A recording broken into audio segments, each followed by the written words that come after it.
When you thought of comedians, thought of like Norm Macdonald, all of his jokes were horribly uncomfortable and some might even say bad. But no one would talk anything negative about him. He's a positive influence and role model in community. His awkward style of comedy was something that is kind of legend. He is going to be missed. If you haven't seen Dirty Work, go watch that. And if you have some time, check out all of his stand-up online, especially his stuff from the last 10 years. It's really, really good. And then last, I just want to give you a quote from Norm, and then we'll get things going today. Comedy is surprises. So if you're intending to make somebody laugh and they don't laugh, that's funny.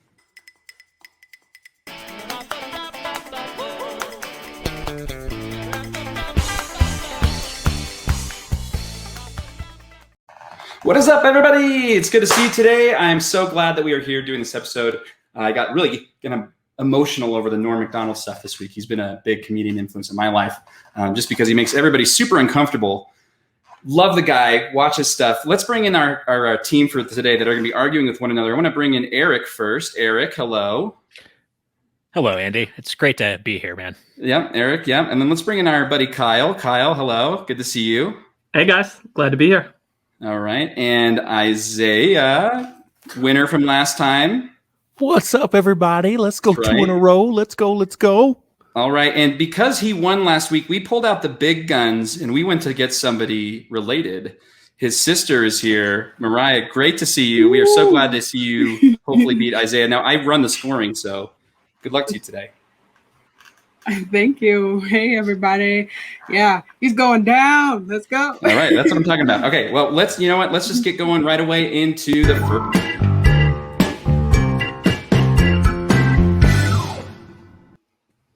All right. So how could we not start off with the PlayStation event last week when we have a panel who loves gaming, right? Eric, a huge gamer. Isaiah, Mariah, you guys are all gamers. And Kyle, I'm going to just assume that you are too because you talked about Call of Duty before the show. Okay. So we got a better look at Kratos in the upcoming Ragnarok game that probably won't be out for a year and a half, right? Spider-Man 2 announcement with Venom, Insomniac dropping Wolverine, the Knights of the Old Republic remake for PS5 that probably won't see the light of day for 5 years. Now, it's going to be a while, but these are some exciting games. So what do you guys think was the best news coming out of PlayStation this event? And what are you most excited for? Or should we just pump the brakes on this stuff right now? Eric, let's bring you in first. Well, I'm excited about everything that you mentioned, Andy, but one thing I was really concerned about is the delay of Grand Theft Auto 5. Are we ever going to get to play this? Valid point. Yes. PlayStation showing yet again another Grand Theft Auto trailer. Now, I know that you're being facetious, but you're telling me that you don't want to play the same game 10 years later. Right, exactly. What I'm really concerned about are the families of the Rockstar employees. Is this thing ever going to turn a profit? Are they ever going to start making money off of this? Damn you, Eric. You're getting some points for this, man. Sarcastic answers win for me. Isaiah, let's get you in here and see what you got to say about this. Eric, wonderful pick. But I got to tell you, let's be realistic here, right? The winner and the best news out of Insomniac is Insomniac. Was this not the greatest purchase of an IP or a studio? They're cranking out games like I'm cranking out movies. It's amazing. They're winning games too, right? These are games, right, that are good, right? Reviewed. They are AAA games, and I love God of War.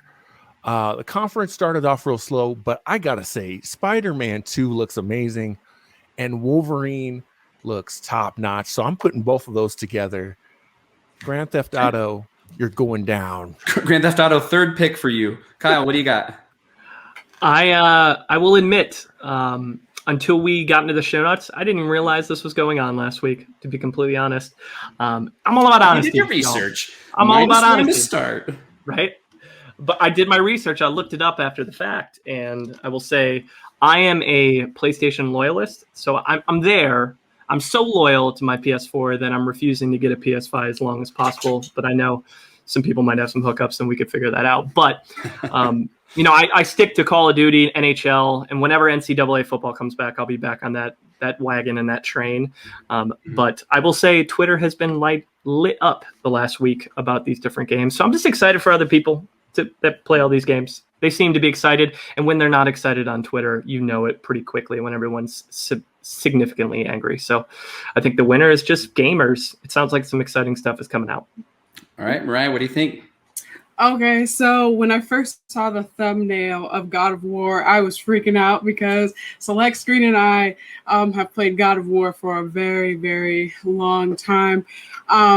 We used to go to E3 every year together. I still have the badges like behind me.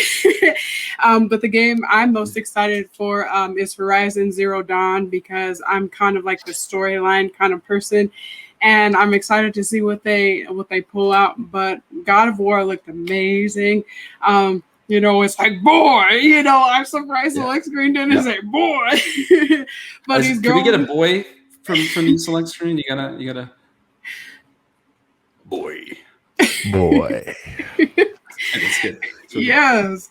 So I'm surprised, but yeah, I was excited for God of War first and foremost, then Horizon Zero Dawn. The guy doing the voice of Thor is the dude that played Opie in Sons of Anarchy, which I don't know his actor's name. Ryan something. I feel bad. Does anyone know? Anyway, he's a good actor. Very excited for God of War. Let's see. Eric, did you actually have a game you're really excited for? I do, and it's going to be Wolverine. Even though we didn't get to see gameplay footage, I was stoked when I saw the Insomniac logo. I was stoked when I saw him pop the claws. I'm going to support Isaiah on this. What a great accusation. I mean, Insomniac has knocked every single title I think they've ever done out of the park. I know PS5s are hard to get, but if you get a chance to try the new Ratchet & Clank, you're going to see one of the most beautiful games you've ever seen. They're going to bring that to Spider-Man. They're going to bring that to Wolverine. They care about the properties that they release. Isaiah, do you think Xbox missed a chance with Insomniac? Because they did have Sunset Overdrive as an exclusive. They totally dropped the ball. And I think they're kicking themselves big time. They're kicking themselves really big time. Even with the acquisition of their other major studio, Bethesda. Bethesda's really big, but I don't know if their IP reaches the casual like it does, like Marvel does. We'll see when Amazon pumps $100 million into the Fallout show that's going to come out in 5 years, right? We'll see about that. Can that take down Logan? I mean, again, I got to agree with Eric. Like, when I saw him sitting at the bar, I was like, that looks a lot like Logan.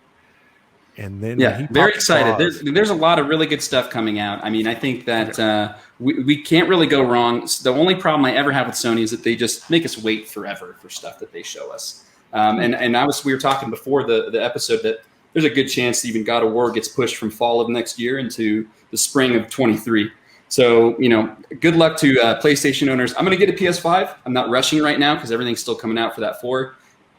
I don't know. We'll see next year. PlayStation changed its tune on the upgrade bundle, right, for free. So no more free upgrades for PlayStation fans to next-gen games. Okay, let's talk Shang Chi now. Yeah, they reversed it. It's going to be a $10 policy. You still got to pay. $10 to upgrade. And that seems fair, right? If the next-gen game is $70, I don't know.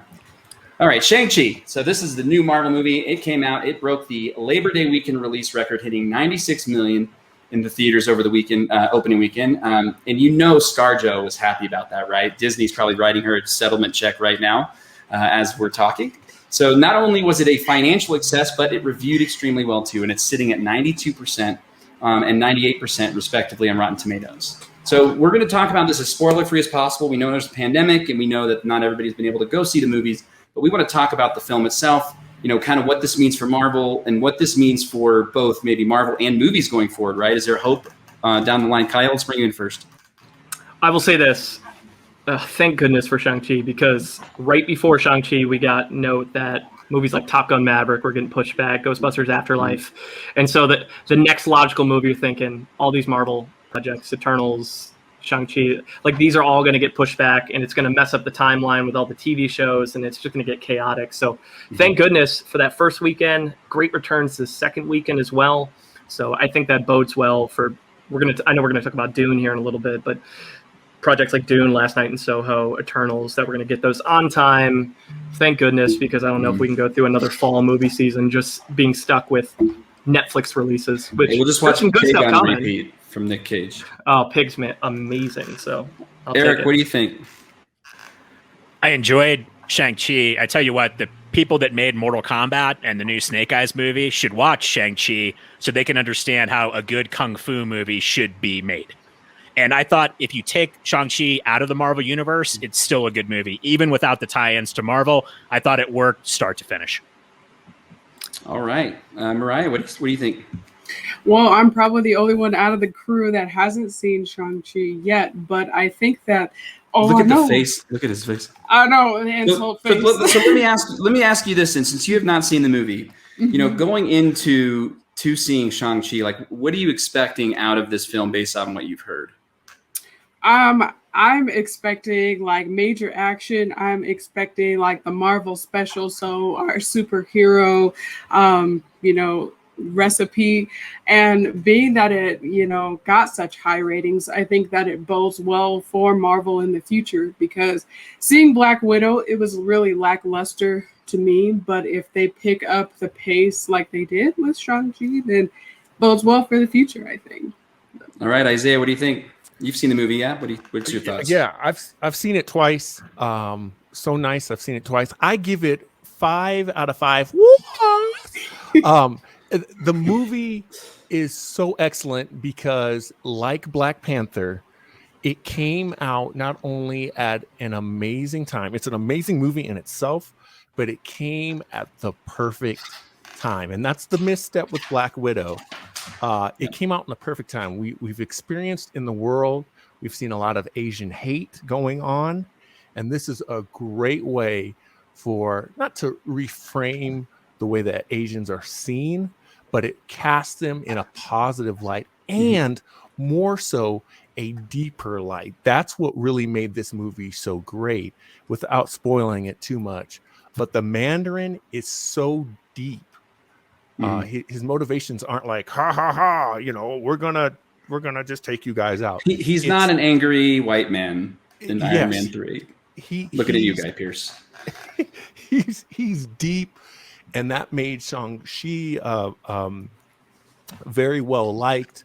The powers, the costume, the whole thing, and we just needed in general. Again, I gotta agree with Eric and Kyle on this. We needed a good kung fu movie. We just needed some good, I'm going to punch you in the face or I'm going to hit you with this stick kind of film, just to make you feel good in theaters. And it just flat out delivered, so much that Venom came on. Well, you know, moved its date. Well, yeah, you know, and it's really does, I think, bode well for movies this fall. I'm still not putting us out of the safe zone, right? Like, there's anything can still happen at this point. It did fall into those typical Marvel tropes at the end, but it was still so good the way they did it. It was definitely elevated to something that was above what they have been putting out, I think, last few movies that they've, like, their solo films like that. So it's good that I'm excited for you, Mariah, that you haven't seen it, right? Because you're going to be able to go in there and get in there and see it. So we're going to be ending round 1 now. So I didn't tell you the scores after the first questions because I didn't want you to stress out about this, okay? So at the end of the first round, one of you is about to leave. So Isaiah, you have 5 of my arbitrary scoring scale. Eric, you have 5 on my arbitrary scoring scale. Mariah, you have 5 on my arbitrary scoring scale. And Kyle, you have 4 on my arbitrary scoring scale. So Kyle, you have been eliminated in the first round. Wave goodbye as I send you to the sidelines. Now stick around though, because I'm going to ask you a question at the end here, okay? So let's get you out of here. All right, let's get into our round 2 here. Just a minute.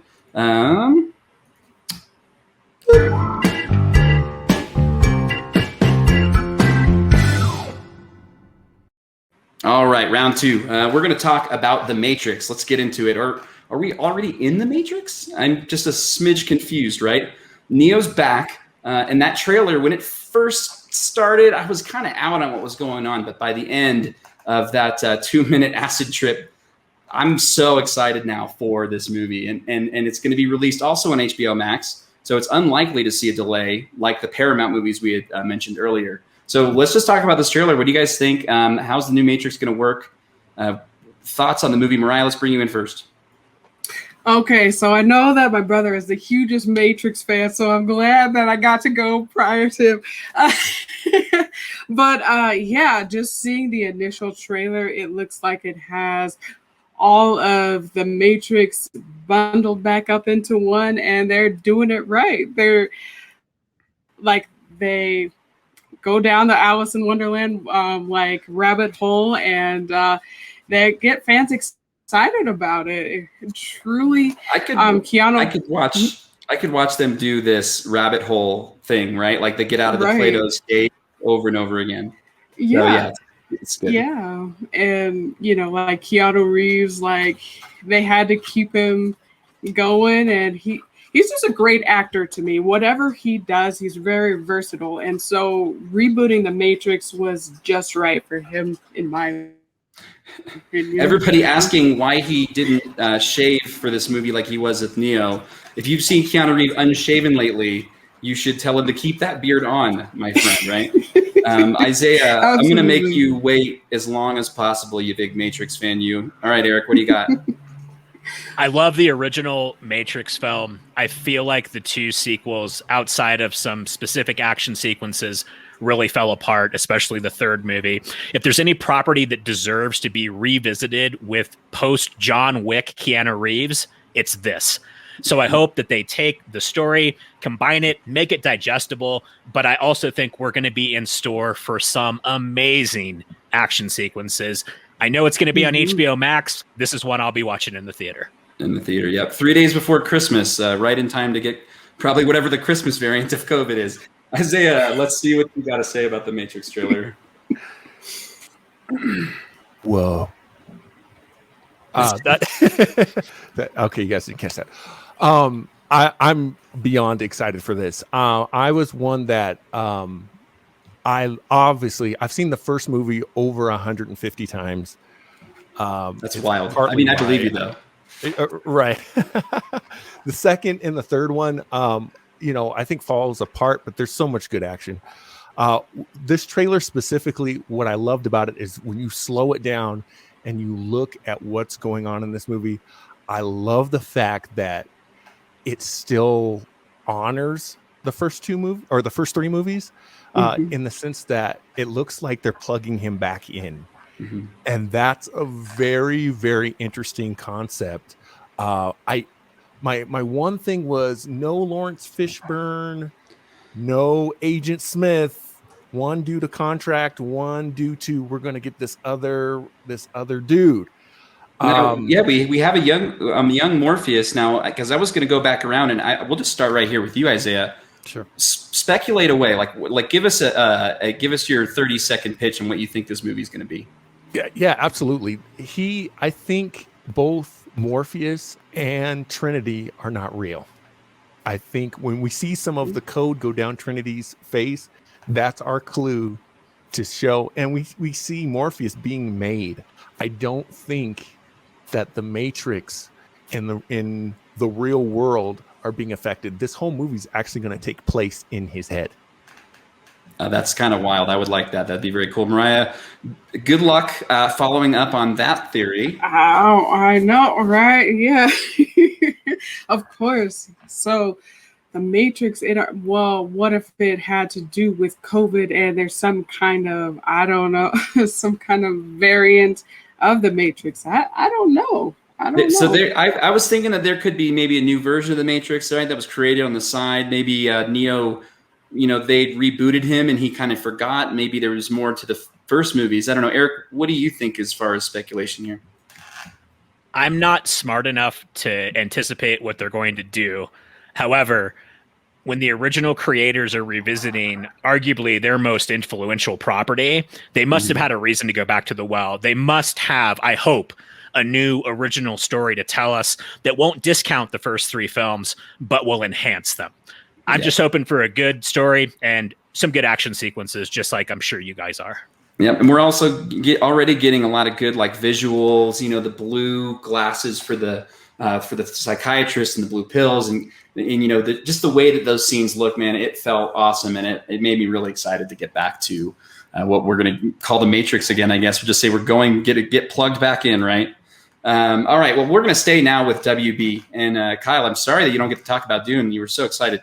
I ripped that out of you. But I'm going to go ahead and get Eric up in here first. Eric, tell us what do you think, Dune? We're going to get a few early reviews. They're both brilliant and disappointing, right? Reports came out that WB refused to both greenlight 1 and 2 for Dune. Shot back to back. They would not do that. They said no way. They only wanted to give money for 1 because Villeneuve, that's how you say his name. I'll talk about him after. I'll let you say what you need to say first. But Apple's about to put out The Foundation. There's massive good sci-fi projects coming out on TV. And if Dune fails, do you think that that's going to spell trouble for kind of this high-level sci-fi in theaters? Do you think we'll see more push to the streaming services and we'll get more of like the Matrixes and kind of these big action sci-fi pieces in the theater? I think they already tried Dune in the theater when I was a kid, and it failed miserably. Not only because the story, in my opinion, is very boring. It comes off great when you're reading it, but translating that to film is very hard, and Cal's probably about to strangle me right now.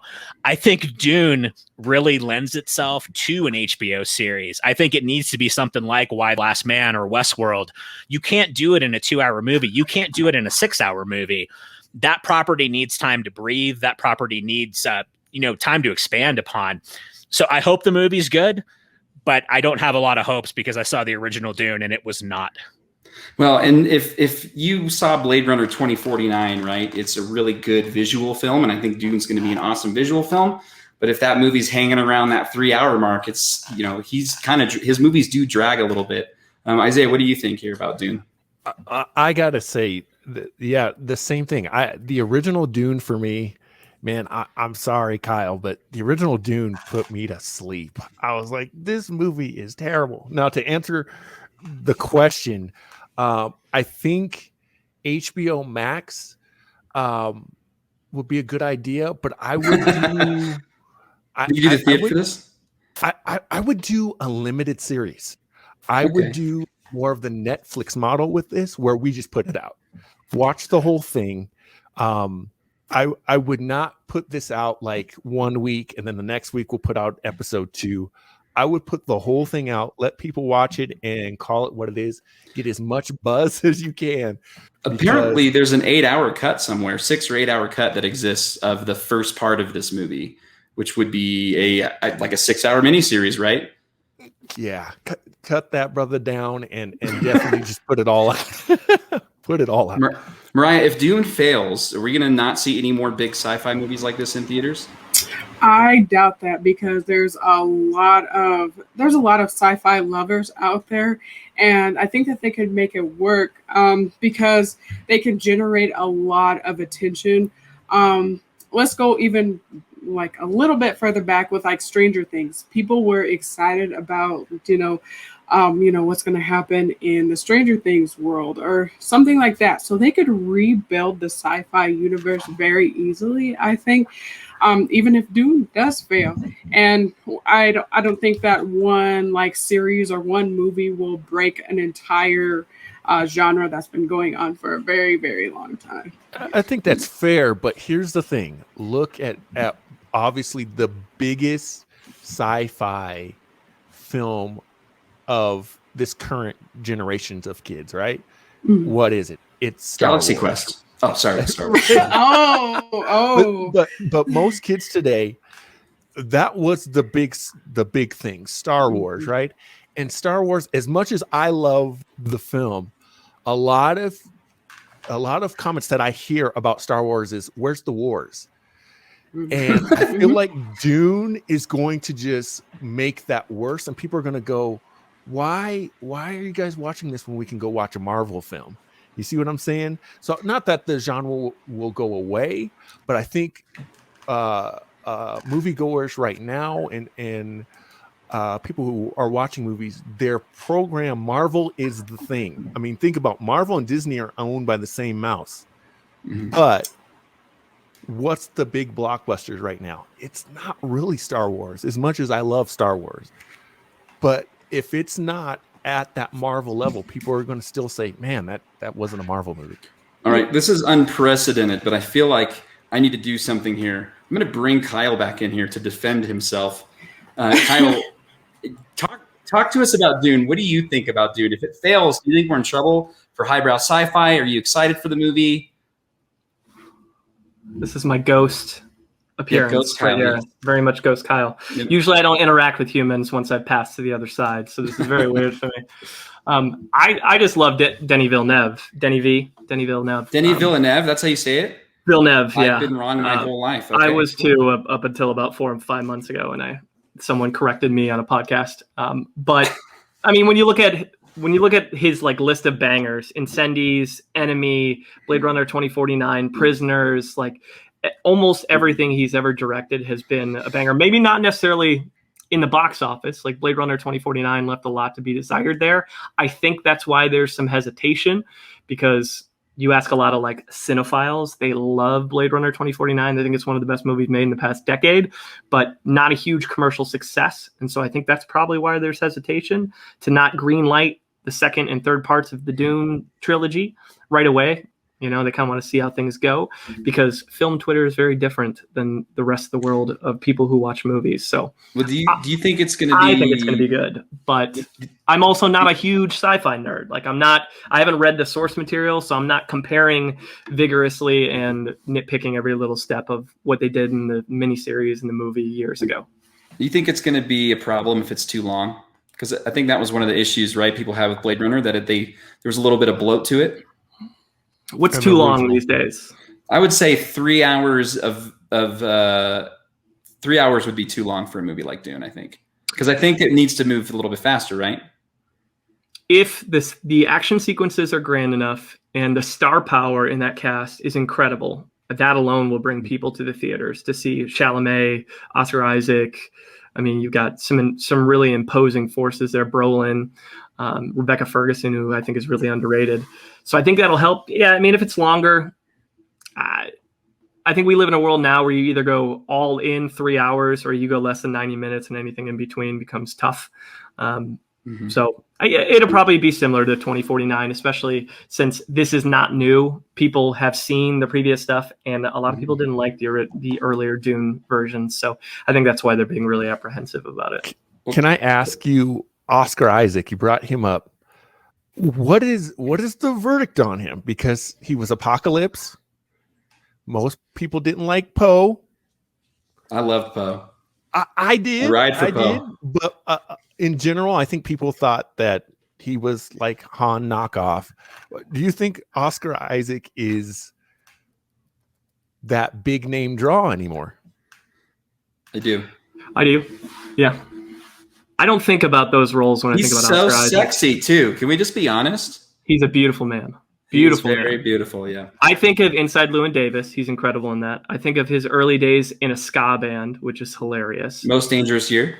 I think of his work in Ex Machina, because he's incredible in that. A Most Violent Year, he's fantastic in that. Those aren't huge blockbusters, but if you're taking something that's like indie fringe, he kills it. So the focus isn't going to be solely on him. You know, everybody's going to thirst over Timothée Chalamet here, so I'm not super worried about it. And Scenes from a Marriage just came out, and people are raving about he and Chastain's acting performances there. All right, Eric, last thought on Dune. I probably will not see it in the theater. And I will not see it in the theater. You're going to be an HBO Max guy? Okay. Unless it gets just the most amazing reviews, only because the original movie has still left a bad taste in my mouth from when I was a kid. And everyone was like, you like Star Wars? You like Star Trek? You'll love Dune. No, I didn't. Okay. All right. Well, that's going to end our second round. So we're looking at Isaiah. You've scored 9 points. Now, Kyle, what are you doing? Get out of here. Be gone from here. You ghost. So Isaiah, you got 9 points, Eric at 9, and Mariah at 7. So Mariah, you have been eliminated in the second round. Go ahead. I'll bring in here. Wave goodbye as you are kicked off. We'll bring you back here in just a few minutes. All right. So we are looking now at Eric and Isaiah in the final round here, and good luck to the both.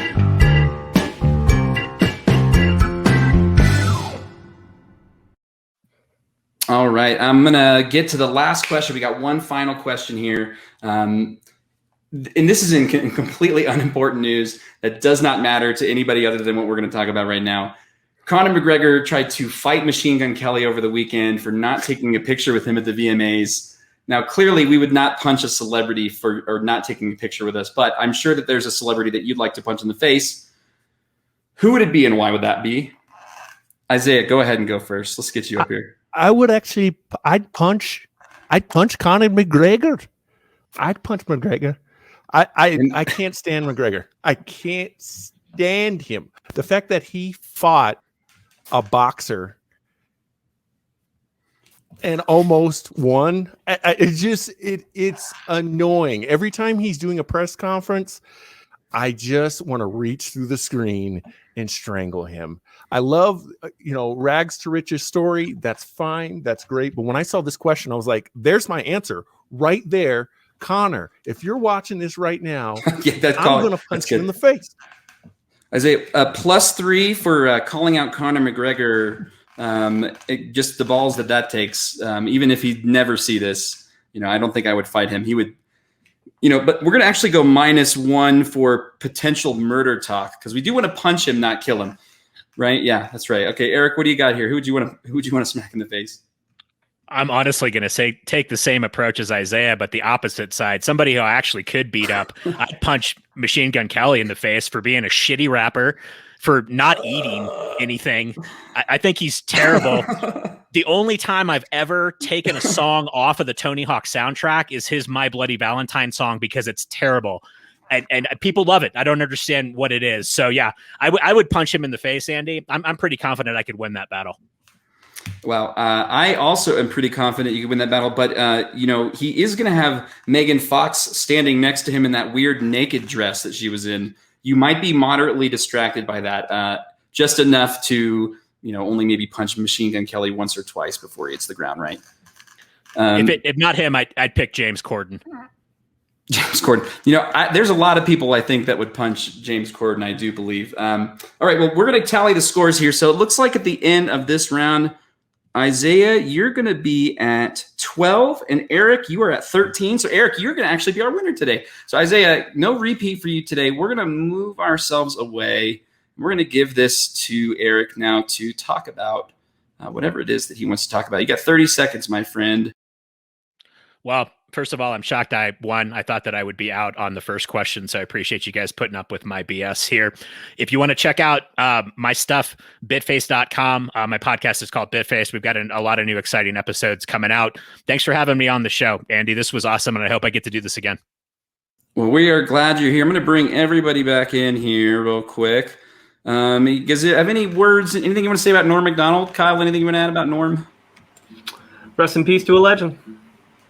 All right, you guys, thanks for being here. Thanks for coming. I will see you in 4 weeks. 2 weeks queues back. Check out project-nerd.com. There's a lot of live podcasts, live videos. G-Spot's really good. There's a lot of great stuff on there. Check out Select Screen, Bitface, and Munson's at the Movies. That's your podcast, right, Kyle? Yes, sir. All right, cool. Check it all out, guys. Thanks very much for being here. Thank you again. We'll see you soon. Have fun. Have a good week. Bye.